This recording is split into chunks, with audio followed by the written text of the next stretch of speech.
자, 여러분 반갑습니다. 이투수 강사 방동진입니다. 하프타임 전반전은 끝났습니다. 여러분 아시겠지만 이 유형평이라는 것은 대단히 그 전에 시험 보시느라고 고생 많으셨어요. 이게 마스크 쓰고 시험을 보고 하루 종일 앉아서 딱딱한 의자로 막 이렇게 의자에 앉아서 시험 보느냐고 정말 고생 많으셨습니다. 우선 점수는 기억해야 될까? 잊으셔도 돼요. 하지만 뭐냐면 내가 시험장에서 있었던 문제점을 완벽하게 정리하는 것이 저는 더 중요하다고 봅니다. 학생들이요, 유형평을 딱 끝나자마자 이거 집어넣고 채점만 하고 아무것도 하지 않는다면 이 유형평 점수는 여러분은 성적 향상에 전혀 도움이 되지 않습니다. 그러므로 이 시험지가 여러분 성적 향상에 도움이 되기 위해서는 철저한 자기 반성과 잘한 것은 또 잘한 것으로 놔두고 못한 것은 철저한 자기 반성과 대책이 마련돼야 될 것 같습니다. 저는 이게 가장 중요하다고 생각하고요. 여러분 아시겠지만 이 유형평은 대단히 힘든 시험이었어요. 조금은 평가원에서 조금은 지문을 한 개 더 추가하기도 하고요. 또 어떤 것들은 정보가 너무 많고 생략된 정보도 많아서 학생들이 되게 힘들었다고 봅니다. 제가 왜 그런 현상이 발생했는지도 말씀을 드리고요. 이 유형평에 대해서 철저하게 분석하고 여러분이 구형평에서 수능에서 훨씬 더 좋은 성적을 발휘할 수 있도록 한번 오늘 영상 준비했습니다. 보겠습니다. 자, 우선 전반전은 끝났습니다. 전반전 끝나면 뭐 하죠? 그렇지. 우리 내일 모레인가 축구한다는데 뭐 할까요? 그렇죠. 전략회의를 다시 하죠. 후반전에 어떻게 할 것인가 라는 관점이라고 보시면 될 것 같고요. 자, 우선 봅시다. 세 가지 얘기할 건데 등급 컷을 통한 난이도 분석도 한번 해볼 거고요. 이 문제가 등급 컷을 갈랐다. 그래서 EBS 연계 아직도 유효하다. 와 같은 말씀을 좀 드리고자 합니다. 자, 우선 첫 번째 보시면 등급 컷을 통한 난이도 분석입니다. 자, 재밌는 등급 컷이 나왔는데요. 여기 우리 이투스에서 나온 등급 컷입니다. 자, 화작을 보시면요. 1등급이 90점이고 2등급이 81, 82점. 자, 3등급이 69, 74입니다. 어마무시하네요. 되게 급간의 차이가 많죠. 급간의 차이가 많다는 것은 되게 어려웠다는 것입니다. 자, 오른쪽 보면 언어 매치 해볼까요? 근데 여기는 1등 컷이요. 84, 85예요. 그럼 거의 5점 정도 차이가 난다는 건데요. 그만큼 언매가 조금 더 어려웠고요. 언매 학생들이 공통 과목에서 조금 더 점수를 잘 받았다라는 것을 알 수 있습니다. 자, 어느 게 더 유리하고 불리하다라고 얘기할 수는 없지만 선생님이 계속 얘기하지만 화작이냐 언매냐 이것들은요 여러분이 다른 과목과의 연계도 관계가 있습니다. 왜냐하면 화작은 공부할 게 그렇게 많지 않고요. 선생님이 이번에 개강하는 화작 종결자와 문법 종결자에서도요 화작 종결자는 5, 6강이면 끝나고요. 문법 종결자는 언매 종결자는 11강 정도 돼요. 그만큼 2배 정도 가량의 공부량의 차이가 있고요. 화작은 솔직히 한 번 강의 듣고 연습만 열심히 하면 되지만 이 언매 같은 경우는 개념을 계속 기억해야 되기 때문에 학습의 부담은 분명히 있습니다. 그렇다면 수학과 영어가 좀 괜찮은 학생들은 이쪽 언매를 선택해도 바꾸셔도 관계없고요.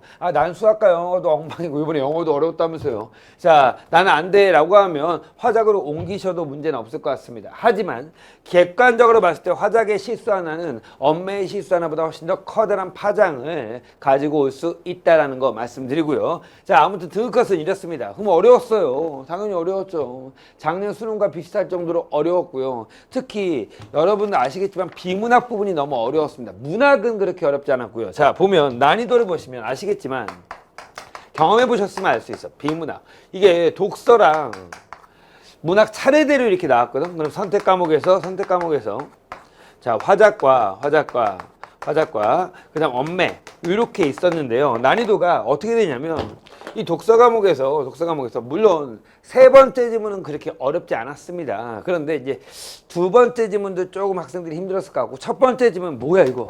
근데 또 긴장 많이 하는 친구. 뭐 이거 이런 지문이 다 있어.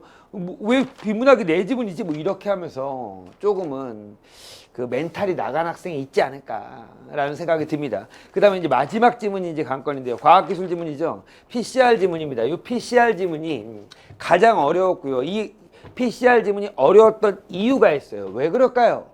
아는 사람은 알 텐데. 그렇지. EBS 수능 특강이 거의 그대로 나왔어요. 그대로 나왔으니까 여러분이 충분히 알 수 있을 거라고 생각하고 정보가 많이 좀 생략되어 있는 EBS 수능 특강과 이거를 비교해보자면 EBS 수능 특강이 훨씬 더 자세한 그래서 좀 더 읽기 편한 관점으로 나왔다는 거. 근데 이렇게 내면 안 되지. 평가는 나빴어. 왜냐면 EBS 수트 비문학 안 한 사람도 있을 거 아니에요. 이거는 조금은 제가 보기에는 마음에 안 들지만 아무튼 그 부분 EBS 수특에는 그림까지 있었습니다. 여기 그림 하나만 있었으면 얼마나 편했을까라는 생각을 저는 해봅니다. 자, 아무튼 요 PCR 지문은 선생님도 되게 어려웠다. 아, 뭐 이렇게 어렵게네 라고 해서 꾸역꾸역 문제를 풀었던 기억이 납니다. 자, 그 다음 문학은요 대체로 쉬웠고요. 마지막 문제 34번 문제만 좀 선지를 명확하게 선후관계나 인과관계를 명확하게 푸는 그런 연습을 조금은 하셨어야 된다는 거. 이거 뭐 선지 갖고 장난친다는 것은 많이 얘기했지만요. 자, 선택 과목에서 화작은요 쉬웠습니다. 그냥 다시 얘기하면 쉬웠습니다. 기존 것과 전혀 다른 것이 없고요.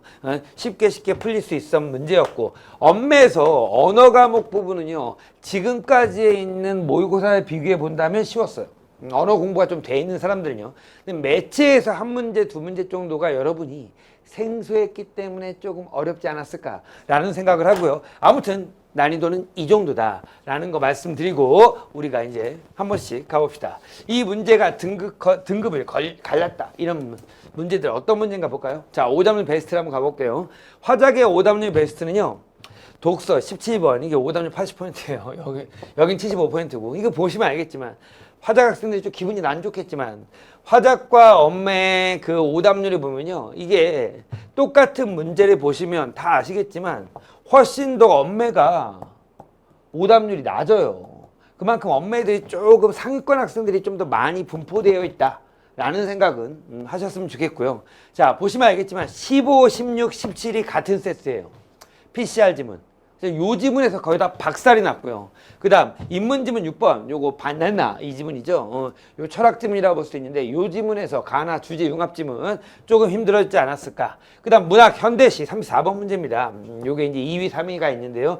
요렇게 포진되어 있습니다. 이런 문제들을 어떻게 풀 것인가. 상위권 1등급을 노리는 학생들은 요런 것들 그리고 보기 적용 문제 그 다음 비문학에서 과학기술이라든지 정보가 많고 생략된 정보가 좀 많은 지문들을 어떻게 할 것인가에 대한 고민을 좀 해보시고 대책을 수립하셔야 될 것 같습니다. 그건 선생님이 해설 강의에서 말씀드리고요. 자, 봅시다. 오단위 베스트 1번이요. 이겁니다. PCR에 대한 지문이죠. 요 A를 읽고 푸는 건데 물론 A만 갖고 답이 나오진 않았어요. A 전 것까지 다 보고 이 배경 정보까지 들어와야지만 실시간 PCR에 이 발색도라든지 이 발색에 대한 거, 그 표적 DNA의 농도 이런 것들, CT 값 이런 것들이 이해가 됐을 것 같아요. 여기 사이클 이런 말도 있으니까. 자, 그 다음 여기서 미지 시료와 표준 시료인데요. 요 앞에 A에 나왔던 원리들을 정리하고 적용하는 관점인데 이게 생략된 부분이 너무 많아서 추론 부분을 잘할 수 있어야 되고요. 어떤 그 CT 값을 상정해야지만 풀 수 있는 좀 고난도 문제였습니다. 이런 문제는요. 선생님 저는 그렇게 생각해요. 시간이 없을 경우는 날리시는 게 맞다고 봅니다. 아무튼 저는 만점의 목표입니다. 이런 학생들은 도전해 보셔야 되고요. 다시 한번 꼭 문제를 풀어보셨으면 좋겠고 이렇게 해갖고 세 가지 경우의 수를 주고 높다 낮다 그렇죠 같다 이런 것들을 확인하는 그런 문제였습니다. 보시면 알겠지만 이게 답이 제가 이거는 엄매 거 갖고 온 건데 선택률은 보니까 다 비슷해요. 그렇죠? 그럼 이거 뭘까요? 거의 찍었다라는 거라고 볼 수 있습니다. 자, 요 문제가 가장 어려웠고 요 정도까지 맞추려면 비문학 그 독해에 대한 완벽한 연습이 돼야 되고요. 이런 보기 문제도 많이 풀어보고 실무도 좀 풀어보셔야 됩니다. 됐고요. 자, 오답률 2위 요거 한번 볼게요. 요게 이제 그 문화교사를 갖고 왔는데요. 이거는 솔직히 조금 아쉬워요. 여기 보시면 봐봐. 주름 잡히는 연륜 맞아 끊어버리고 나도 또한 불꽃처럼 열렬히 살리라. 그럼 봐봐. 그럼 불꽃은 뭐야? 열렬히 살겠다는 그 비유적 표현이죠. 그럼 봐봐. 주름 잡히는 연륜 맞아 끊어버리고야. 그럼 주름 잡히는 연륜은 뭐야? 부정적인 거죠. 끊어버리고 싶다 이거니까. 제가 보기엔 이거는 우리 촬영하고 있는 피디님도 풀 수 있을 것 같은데 조금만 문학을 너무 문학처럼 생각하지 말고 상징성, 이 상징성이 뭘까? 이렇게 하지 말고 그렇죠? 비문학처럼 읽는 연습을 하셔야 돼요. 주름 잡히는 연륜마저 끊어버리고 얘는 뭐야? 끊어야 될 것. 그쵸? 오케이. 나도 또한 불꽃처럼 열렬히 살아라. 그럼 불꽃처럼 살겠다. 이거겠죠. 자, 보면 문제가 이렇게 나왔는데 선지를 한번 가볼게요. 몇 번 선지가 되냐면 자 2번 선지 한번 가볼게요. 불꽃의 긍정적인 힘으로 표현한 것은 끊고 맞아요. 불꽃의 긍정적 이미지죠. 내가 의지적으로 살겠다라는 것에 비유한 것이니까. 뒤에 볼게요. 주름 잡히는 연륜에 결핍되어 있는 속성을 끊을 수 있는 수단이다. 그럼 어떻게 되냐면 이 불꽃을 갖고 뭐 해야 돼요? 연륜을 끊어야 된다 이 말이잖아. 근데 이거 문장을 봐봐. 주름 잡히는 연륜을 끊어버리고 불꽃처럼 열렬히 살겠다는 거잖아. 그럼 불꽃처럼 살겠다는 것은 연륜을 끊은 다음의 행위죠. 그렇죠? 그러므로 얘의 수단일 수는 없는 거지. 그 답은 2번이죠. 그러니까 이렇게 비문학처럼 푸셔야 돼. 문맥적 의미 갖고. 근데 학생들이 자꾸만 뭐야? 불꽃을 열심히 해서 빠르게만 읽으니까. 맞아. 그럼 연륜을 끊어버릴 수 있는 것도 불꽃으로 끊는 거 아니야? 이렇게 생각하시는 거지.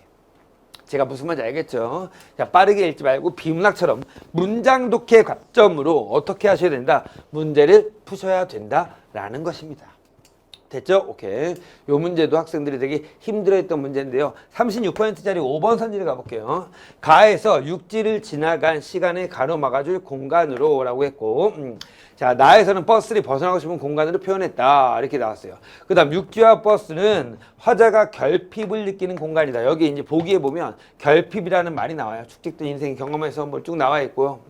자, 두 작품은 결핍된 상황이다. 부정적 상황이 결핍된 상황이다 라고 나와 있죠. 그러면 보면 육지를 보세요. 초라한 경력을 육지에 막은 다음에 라고 했어. 그럼 초라한 경력은 육지에 막는데요. 그렇죠? 오케이. 육지에 막겠대요. 주름 잡히는 연륜마저 끓여버리고. 그럼 육지라는 것은 어디 육지에 뭐가 있는 거야? 초라한 경력이 계속 있는 거지. 여기에 육지에 막았으니까. 그럼 육지는 초라한 경력이 있는 곳이야. 그렇죠? 그럼 초라하다는 것은 결핍 이렇게 연결될 수 있어. 그럼 저건 단절하고 싶은 공간이 되겠지. 근데 여기 보니까 뭐라고 되냐면 버스에서 뛰어내리고 싶다. 왜냐면 마구 쓰다가 망가지면 내다버리는 플라스틱 물건처럼 내가 느껴질 때 나는 버스에서 뛰어내리고 싶다 이거지. 버스는 내가 뭐야? 플라스틱 물건처럼 느끼는 공간 이렇게 되는 거죠. 자, 그럼 5번 선지 보시면 어떻게 되냐? 자, 육지를 지나간 시간에 막아둘 공간으로 맞죠? 자, 버스를 벗어나고 싶은 공간으로 표현했다. 연결될 수 있고 이거는 육지와 버스는 다 부정적인 거구나 라는 것을 알 수 있습니다. 이렇게 보시면 될 것 같아요. 자, 요거 충분히 풀 수 있는 문제였어. 우리 문학 공부할 때 이렇게 문맥적으로 비문학처럼 푸는 연습을 꼭 하셔야 됩니다. 되게 좋은 문제였습니다. 자, 이제 EBS 연기를 얘기할게요. 이 유연평이 나오기 전까지 EBS에 대한 말이 너무 많았어요. 그렇죠? EBS 해야 되는 거야, 말해야 되는 거야. 국어 간접 연기야, 직접 연기야, 뭐 이런 얘기. 국어는 원래 처음부터 지금까지 계속 간접 연기였어요. 물론 현대시 같은 경우는 대장간의 유역 같은 거 그대로 나온 것들이 있지만 원래 똑같은 문제가 나오지도 않고요. 원래 똑같은 지문이 소설 같은 거는 거의 나오지 않습니다. 그렇죠? 오케이. 또 EBS 연기 유효하나요? 예, 매우 유효했습니다. 보시면 자, 하나, 둘, 셋, 넷, 다섯, 여섯, 7작품 중에서 자, 4작품이 EBS에 연계돼 있어요. 자, 방송진의 EBS 분석노트 3문편, 뭐 EBS 분석노트 3문편 이렇게 나왔고요. 자, 이 정도로 나왔기 때문에 충분히 시간을 줄이는 관점에서 이 EBS 공부는 확실히 도움이 될 것이다. 체본감독은 뭐 어렵진 않지만 전체 줄거리를 알고 있었다면 선생님도 이거 되게 강의 열심히 했던 거거든요. 그래서 충분히 빠르게 읽을 수 있었고요. 무사와 악사, 무사와 악사는 솔직히 좀 어려웠죠. 유연평이 나온 걸 다행이라고 생각하십시오. 자, 무사와 악사에서 이것도 뭐냐면 전체적으로 어려운 EBS 공부를 했다라면 조금은 수월하게 읽지 않았을까. 윤리국은 뭐 생각보다 너무 쉽게 나와서 윤리국은 쉬웠습니다. 여러분 인정하시죠? 자, 고전시가가 공부 조금만 돼 있다면 쉽고요. 그 다음 대장간의 유혹도 그렇게 어려운 작품은 아닙니다. 그런데 EBS에 나왔다. 그러면 좀 더 빠르게 문학에서 해결하고 비문학의 시간은 좀 더 쓸 수 있지 않았을까? 아니면 비문학에서 많이 쓴 사람들은 문학에서 조금 더 줄일 수 있지 않았을까라는 생각이 듭니다. 그럼 문학에만 해당되나? No. 비문학에도 해당돼요. 볼까요? 자, 독서의 방법. 수능특강 독서 연계라고 되어 있는데 이게 뭐냐면 EBS에 뭐가 있냐면 앞부분에 독서 제재가 이론이 있어요. 거기서 갖고 온 건데요. 선생님 저요 이 집은 본 적이 없습니다. 그리고 이런 유형이 또 나올 수 있을까요? 예. 그러면 이게 결정된 건 없어. 구원편까지 가봐야 되고요. 이게 내 지문 체계로 갈 것이냐, 새 지문 체계로 갈 것이냐, 이거는 모르는 상황입니다. 근데 이 독서가 여러분이 나중에 한번 2014 수능을 준비하는 2014야. 뭐야, 2014? 7, 8년 전이네. 이 2014 수능 혹은 2014 학년도 평가원 교육청에 요 독서의 방법에 대한 지문들이 꽤 많이 있어요. 생각보다 여기 있는 것만 다 풀어도 이 독서 지식에 대한 이론에 대한 것들은 거의 다 훑을 수 있을 거야. 그렇죠? 오케이. 요거 한번 대비는 해 놓으셔야 될 것 같고요. 그 다음 인문 동서양의 인과관계 이론 이렇게 나왔습니다. 이게 이제 주제 통합으로 나왔죠. 주제 통합으로 나왔습니다. 자, 그래서 독서에 나온 거고요. 이것도요. 이것도 여기 거의 있는 거 다 EBS 연계예요. 난 깜짝 놀랐어요. 그 다음 자, 베케리아의 범죄와 형벌 이것도 EBS에 그대로 있는 거고요. 특히 PCR은 정말로 EBS와 완독이에요. 완독. 알았죠? 물론 우리한테는 되게 어려운 지문이지만 요 과학기술 지문이 되게 어려웠다라는 거 말씀드리고요. 아무튼 그럼 선생님 비문학이요. EBS 비문학 달달달 외울까요? 그러시면 안 됩니다. EBS 비문학은 외우는 것이 아니라 쭉 읽으면서 이해하는 연습. 이 정도로만 잡으시면 될 것 같아요. 자, 갑시다. 제가 한번 이제 보여드리면 저도 이제 적중 보고 해갖고 뭐 제가 이렇게 수업했다, 뭐 적중했다, 뭐 이렇게 얘기하는 건데 자, 아무튼 요렇게 여기 무사학사가 있으면요. 저도 이렇게 무사학사에 대한 설명을 했다. 그리고 전체 줄거리까지도 전부 다 제가 설명을 드렸습니다. 세번과목 보시면 세번과목도 여기에 이렇게 제가 수업을 했던 거 저의 교재에 다 있다. 윤리국도 마찬가지다. 라는 걸 보여드리고요. 자, 요거 제가 이제 현장 학생들한테 자료로 주는 자료인데요. 요렇게 EBS와 수특, 제가 이제 수특 정리한 거, 천인감흥론 이런 거 나오죠? 동중서 이런 거 나옵니다. 여기도 마찬가지로 동중서, 천인감흥론, 감흥론 이런 것들이 모두 다 나와 있습니다. 그쵸? 오케이. 그럼 좀 더 수월하게 읽을 수 있었겠죠. 자, PCR 볼까요? PCR은요, 거의 비슷하다니까요. PCR. 나왔고요. 뭐. 자, 그럼 여기 보면, 요렇게 그림까지 나와 있어요. 수능 특강에는. 근데 이 우리 유아원평에는 그림이 없어. 그렇죠. 그래서 학생들이 좀 더 힘들지 않았을까. 하지만 EBS를 공부한 학생들은 조금 더 편하지 않았을까라는 생각이 듭니다. 뭐 강서구에 어떤 외고가 있어요. 뭐 말할까 그냥 명덕외고야. 명덕외고는요. 요번에 PCR에 중간고사에 냈어요. 그럼 애들이 PCR에 전부 다 맞췄으면 좋은데 맞췄니? 모르겠습니다. 아무튼 이렇게 EBS 지문들이 조금은 의미가 있다라는 거 말씀을 다시 드립니다. 자, 다시 얘기할게요. 자, 우선 어려운 비문학들 읽기 방법들 완벽하게 잡아 놓으셔야 되고 보기 문제 풀어 놓으셔야 되고 풀 수 있는 능력이 있으셔야 되고요. 두 번째, 문학의 경우는요. 선지와 지문과 문맥적으로 어떻게 연결할 것인가 라는 거 연습하시는 거. 그 다음 또 한 가지 더, EBS 공부는 문학이든 비문학이든 모두 해야 된다 라는 것까지 말씀을 드렸고, 자, 볼게요. 솔루션 말씀드릴 건데요. 이게 어저께 제가 받은 거예요. 밤에 받은 건데 이게 강서고 여기 다 우리 목동 지역, 강서 지역에 사는 친구들인데 강서고 학생이요. 채빵빵 학생인데 86점에 2등급이에요. 근데 얘도 똑같은 거야. 재밌네. 근데 얘는 명덕 외고야. 자, 봐봐. 근데 강서고에는 어떻게 틀렸냐면요. 엄매에서 3개 틀렸어요. 독서 잘하네요. 1개밖에 안 틀렸고요. 문학에서 2개나 틀렸어요. 아이고 이 자식. 근데 문제는 뭐냐면 시간이 남았대요. 시간이 남는 애들이 있을까? 있어요. 빠르게 읽는 애들. 근데 얘가 몇 분 남았냐면 10분 정도 남았대요. 근데 문제는 뭐냐면 밑에는 독서만 5개 틀렸어요. PCR에서 3개 날아갔고요. 이런 친구고요. 문학에서 1개밖에 안 틀렸어요. 엄매는 다 맞았어. 자, 그러면 얘는 근데 조금 부족이래요. 마지막 지문은 거의 날려 읽었다 이거죠. 그래도 좀 다행인 게 얘가 이렇게 86점 2등급이 나올 수 있었던 거는 PCR을 날려 읽었어. 쉬운 지문은 날려 읽은 게 아니고. 자, 아무튼 그래서 이렇게 나와 있는데요. 이렇게 나와 있는데 자, 이 두 친구에게 똑같은 솔루션을 주면 될까 안 될까? 절대 안 된다는 거죠. 이 친구는 뭐야? 조금 더 스피드하게 문제를 푸는 훈련을 시켜야 되고요. 이 친구는 이거 진짜 너무 안타까워. 이거 엄매. 매체에서도 이 자식 2개 틀렸어요. 나 미치겠어요. 엄매도 1개 틀렸고. 그럼 이 친구는 엄매, 언어의 개념을 잡아라 라고 얘기해야 될 것이고, 매체에서 좀 더 시간을 써라. 너무 빠르게 선지 스킵 같은 거, 답 나오면 넘어가는 거 하지 말라 라고 얘기를 해야 될 거고요. 이 친구는 뭐야? 답 나오면 넘어가라 라고 얘기해야 됩니다. 완전히 다른 솔루션이 필요하다는 거지. 여러분은 어떠십니까? 여러분도 분명히 여러분의 마찬가지로 이런 식으로 한번 해보시고 내가 어떤 문제가 있고 어떤 문제점에 대한 해결책을 잡아야 될 건지에 대해 고민을 하셔야 돼요. 그 해결책을 모르겠다, 도저히 모르겠다라고 하면 뭐야? 선생님들 혹은 여기 있잖아, 저 Q&A 남기시고 도와주세요 라고 하시던지 뭔가 하셔야 된다는 거야. 그게 없다면 여러분 유형평은 그냥 부형평과 점수가 이어질 가능성이 되게 높다는 말입니다. 자, 다시 한번 말씀드리지만 전반전은 끝났습니다. 이제 앞으로 어떻게 할 것인가에 대한 고민을 하셔야 될 때고요. 그 고민의 첫 번째 시작은 요 시험지에 모두 다 있어요. 이 시험지를 철저히 분석하셔갖고 내가 무엇이 약하다라고 하는 것을 명확하게 잡으신 다음에 강좌도 선택하시고 내가 앞으로 어떻게 공부할 건지에 대한 방향성을 잘 잡으시는 게 매우 중요하다는 말을 다시 한번 강조합니다. 유능한 선수가 있다고 쳐보죠. 유능한 선수 외에는 유능한 코치도 있어야 된다고 저는 생각해요. 선생님도 더욱더 여러분의 유능한 코치가 되기 위해서 하루하루 노력하겠습니다. 다음 TC 시대에 뵐게요. 안녕.